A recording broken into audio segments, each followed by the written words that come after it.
今回ご紹介するのは和田三蔵の南風という作品です。1907年、明治40年日本初の国家が運営する展覧会文部省美術展覧会で最高賞の二等賞を受賞した作品です。言ってみれば日本における近代美術の幕開けを飾る作品です。受賞した時和田三蔵は24歳でした。受賞によって新聞雑誌でも取り上げられて新進気鋭の作家として急に知られるようになっていきました。この作品は三角形を基本とした構図、中央に立つ男の筋骨隆々かつ筋線の取れた体つき、光と影の強烈なコントラストなどからロマン主義的な傾向を認めることができます。強い日差しを浴びながら大海へ漕ぎ出す男たちの様は1905年日露戦争に勝利し高揚した国民感情を反映しているというふうに評されてきました。和田個人にとっても、美術界にとっても、そして同時代においても、さらにはその後の評価においても、極めて記念碑的なこの作品は当館の所蔵作品展モマットコレクションでもよく展示されてきたものです。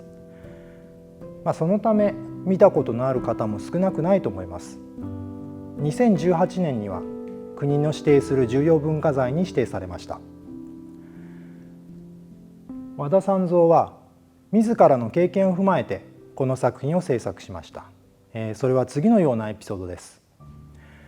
1902年和田は伊豆大島あるいは八丈島を目指して伊豆の伊東から郵便連絡船に乗りました。同乗者は和田と船頭の他に3人。出港して間もなく船は嵐に遭遇しました。漂流中老船頭が船の積み荷を軽くするために所持品を海へ捨てるように、同乗者に提案したために和田もそれに従おうとしました。しかしながら船頭は和田に対しては未来のある若者だから荷物を捨てる必要はないと言って画材の入ったカバンを和田が投げ捨てるのを制止したそうです。船は3日間漂流した後に伊豆大島にたどり着きました。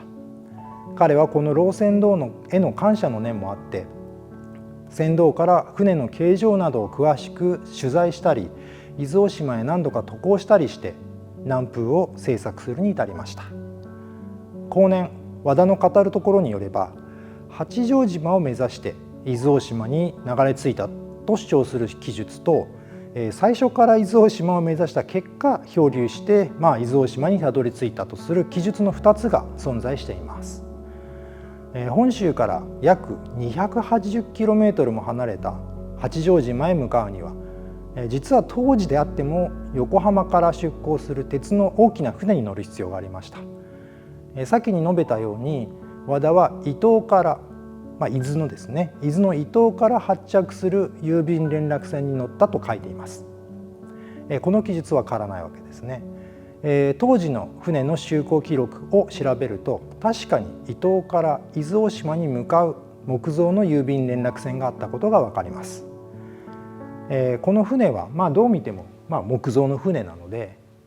発着場所の証言と船の形状を考慮すると和田三蔵は八丈島ではなくて伊豆大島に元より赴く船に乗り漂流して伊豆大島にたどり着いたということのようです。ちなみに伊豆大島は伊東から約35キロ程度です。八丈島とは比較にならないくらい近いですね。当時ですね、この郵便連絡船にはお仕送り船という船が使われていました。小型ながら快速に進むことに特化した船で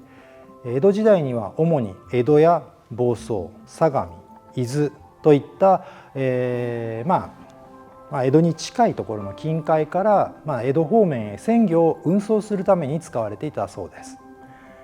正確な描写ではないというふうな指摘もあるんですけれども、葛飾北斎の神奈川県沖波浦に見られる船がお仕送り船であると言われています。それではもう一度ですね、この絵を詳しく見てみましょう。取材をもとに描いたということなので、船内の状況をある程度忠実に描いていると考えてよいのだろうと思います。船の後部には白い服を着た船頭とおぼしき老人がいて、画面左手の、船のへりにですね、炉のような木の棒が見えます。また船尾に描かれた、上の方にですねこう向けて伸びていくロープと、画面手前左に座る人物に指している影は上げられた帆の存在を示唆していると思われます。床は、木の板で覆われていると思います。覆われているように見えますね。炉で漕ぐこともできれば、帆を立てて走ることもできるお仕送り船の特徴がよく描かれていると思います。お仕送り船というのは船体の幅が、船の幅がですね、約 2.7 メートル程度の非常に細長い船です。この狭い船の形状の中に、前傾に座っている2人の人物と画面中央に大しく立っている人物、それから後ろにいる船頭とおぼしき老人の4人が描かれています。どの人物もその後ろの人物を遮らないようにうまく配置されています。このために船の形状の正確性よりも絵画的な構図を重要視し、人物の配置に苦心した痕跡を推し量れる箇所があります。それはこの白い服を着た船頭とおぼしき人物の背後に描かれた車達と言われるですね船の部位の位置です。この車達というのは帆の受け皿で、通常船の中心線に据えられています。しかしここでは車達が船の中心からずれているということがお分かりだろうと思います。つまり船の中心に立ちはだかる大柄な男を画面中心に配置しながら、船尾で船の行き先を采配するこの老船頭の姿もしっかり見せることができるように、和田は船頭の座る後傾をですね船ごと左にずらしているというふうに考えられるわけです。つまりですね、船の構造に基づいて正確に描こうとすると、狭い船内では人物の、前傾の人物が、後ろの人物を遮ってしまいます。このため前傾と中傾と後傾と、船の断面を区切りながらその中心線を少しずつ左へずらすことで船内を押し広げて描いたと考えることが、考えられると思うんですね。故にこの船体はですね右に開かれていて、末広がりに見えるわけです。ちなみにですねこの絵画をこちら側の右の斜めからですね立って眺めようとすると、船の広がりがですね引き締まって奥行きが深く見えます。斜めから見ることでおそらくこの前傾2人の人物、真ん中の人物、奥の人物というこの前傾中傾後傾の中心線が斜めから見ることで近づくために、そういう錯覚といいますか、船の奥行きがぐっと奥まって見えるように感じられるのだろうと思います。それにしても、この船が、現実に存在すれば重心が右に偏って前進することなく右に旋回し続けることでしょ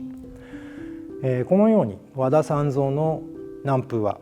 江戸時代から使われてきた和船の上に欧米的価値に基づく理想的な身体を立たせた作品です。